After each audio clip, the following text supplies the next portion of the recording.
Medak parliament so ఎవరు కైవసం అవుతుంది, ఎవరు దక్కించుకుంటారనే మంచి ఇంట్రెస్టింగ్ ఎలిమెంట్గా ఉంది.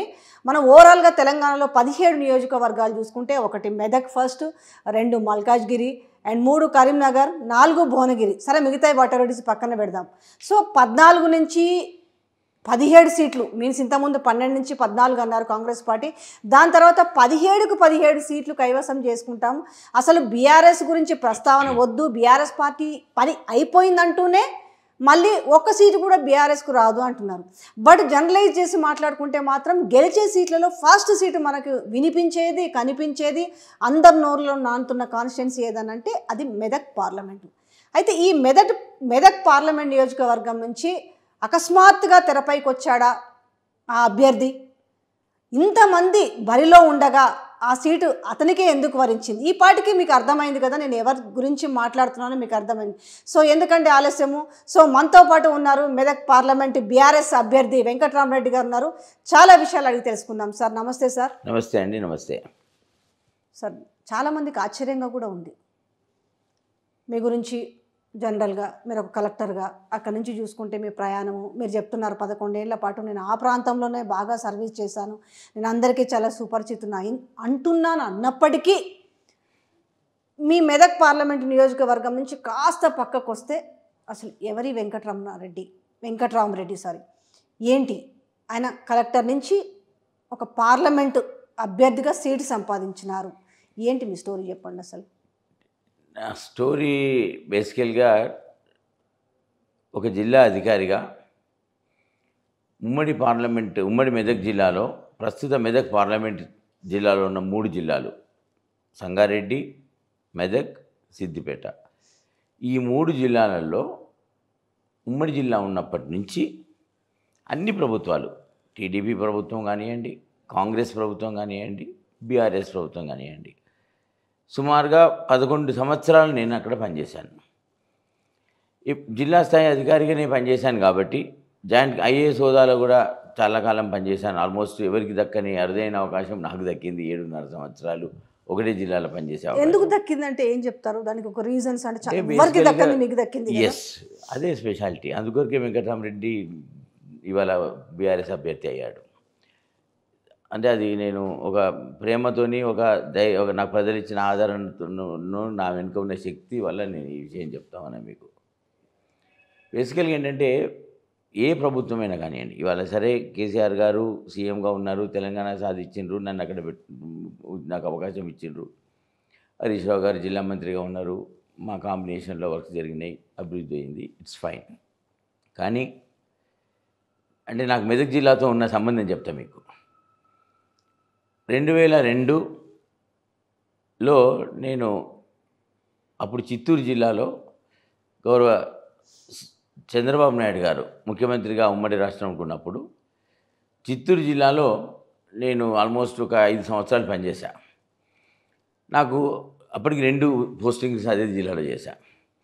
మళ్ళీ ఒక పోస్టింగ్ ఇచ్చారు నాకు అక్కడ. అప్పుడు నేను చంద్రబాబు నాయుడు గారి దగ్గరికి వెళ్ళి, సార్ నేను తెలంగాణ వాసిని, మా మదరు, జాయింట్ ఫ్యామిలీ, ఉమ్మడి కుటుంబం ఉంటుంది, నేను ఆల్రెడీ 5 సంవత్సరాలు మీ జిల్లాలో పనిచేశా. జనరల్గా ఆఫీసర్గా 2 సంవత్సరాలు ఒక 3 సంవత్సరాలు ఒక జిల్లాలో పనిచేస్తాం.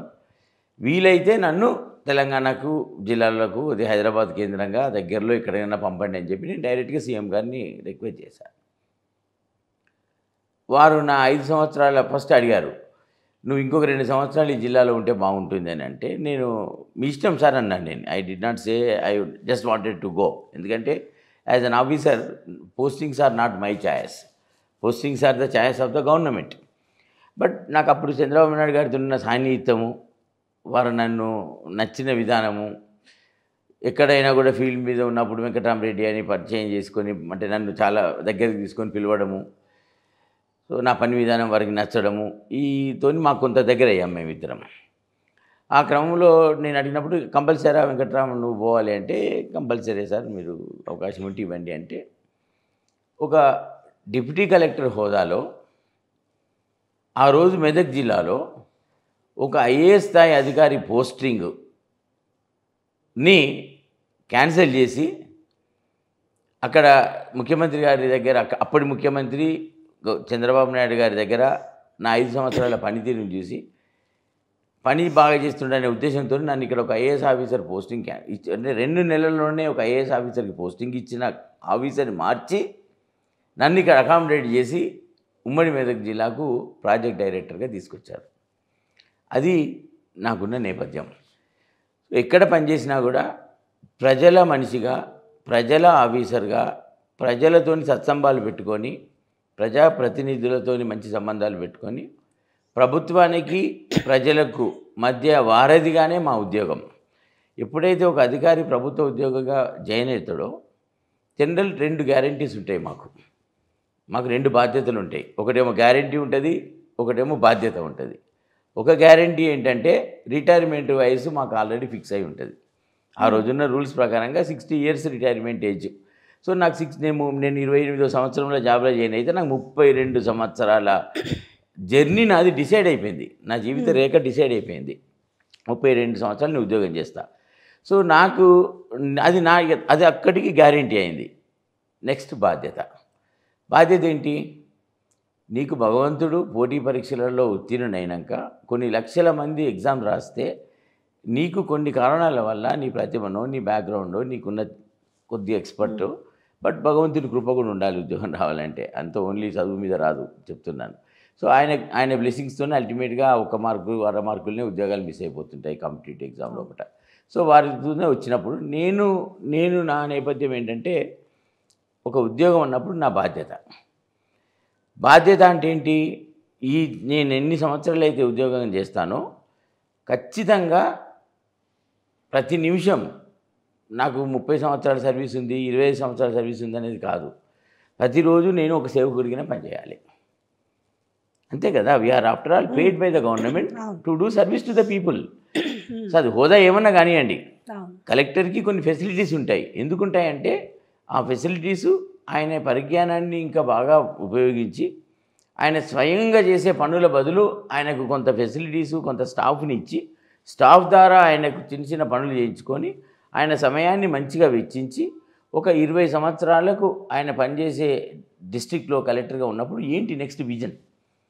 ఒక కలెక్టర్గా 50% ఆఫ్ ద టైమ్ ఈ should vision the district, 50% of the time ఈ షుడ్ డిశ్చార్జ్ ద డ్యూటీస్. ఎందుకంటే కలెక్టర్గా నీకు ఆ ప్రాంతాన్ని అర్థం చేసుకోవాలి. ఆ ప్రాంతాన్ని అర్థం చేసుకున్నాక నెక్స్ట్ 20 సంవత్సరాలకు ఈ జిల్లాకు ఏమి లోపించింది, నెక్స్ట్ 20 సంవత్సరాలకు నీవు ఉన్న కలెక్టర్ పీరియడ్లో పునాదులు వేయాలి. గట్టి పునాదులు వేసి వచ్చే కలెక్టర్కి నువ్వు చార్జ్ హ్యాండ్ ఓవర్ చేసినప్పుడు నీ లైన్ నువ్వేం తీసుకున్నావు, ఈ జిల్లాకి ఏం అవసరాలు ఉన్నాయి, ఈ జిల్లా ఏ విషయాలలో వెనుకబడి ఉంది, నీ ఆలోచన ఏ విధంగా ఉంది, నువ్వు ఆ విజన్ డాక్యుమెంట్ ఆయనకి ఇచ్చిపోవాలి. That is our responsibility. So next point, ఇంకా 50% of the time you have to do your duty. ఏం చేయాలి? ప్రజలకు దగ్గర కావాలి. సో నేను నా మనస్తత్వం ఏంటంటే